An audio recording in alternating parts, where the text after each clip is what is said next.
very deep in production at this point.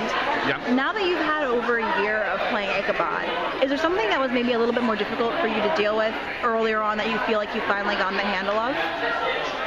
I think the reason I really wanted the part was that it's one of those scripts that, at the risk of sounding like an incredibly pretentious actor, like sometimes you read a script and you hear the voice and you can see the mannerisms, and that happened instantly when I read the pilot.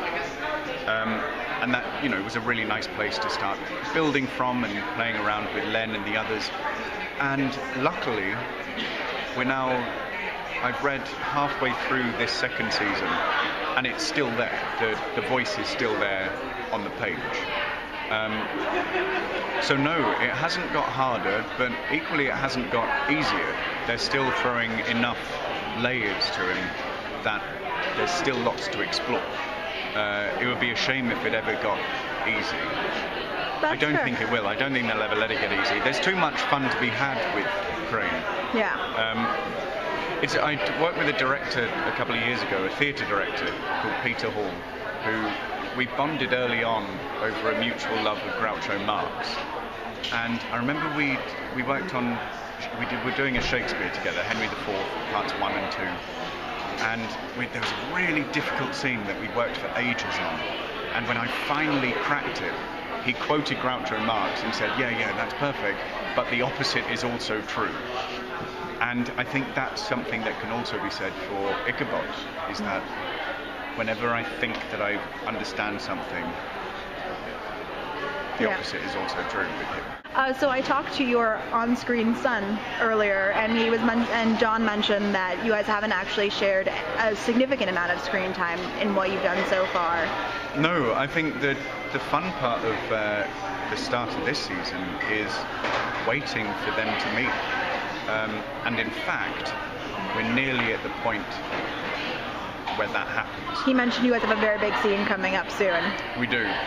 We're shooting it next week, I think. What can you kind of tease about the tone of that face-to-face? I was talking to Mark Goffman, our showrunner, about it, and I said it should be like the Seventh Seal. It should be a game of chess with death. You've got the man who was George Washington's interrogator talking to the Horseman of War. But as well as being Horseman of War, he's the interrogator's son.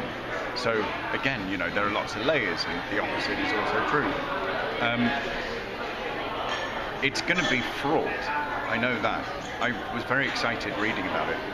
And it's also funny because the first time the two characters met, it was opposite each other across a table when he was eating Mison. And now I don't think it's too much of a spoiler to say when we meet, we're very much opposite at a table. It's time to talk. There are very few shows where you can say he was eating my sin and it actually be literally the truth. Yeah, there are very few shows where someone's son is a little older than him. Yes. I say a little for John's sake. Yes. And you can talk about the Horseman of War with a straight face. No, it is incredible. And they've mentioned how many great kind of creatures you guys are getting to fight this season. What's been your favorite one so far? The Kindred. We find out about this thing called the Kindred, which is Benjamin Franklin finds a way of creating a worthy adversary to the Horseman of Death back when he had a head. And Abby and Crane find out about this, so they decide to make their own one.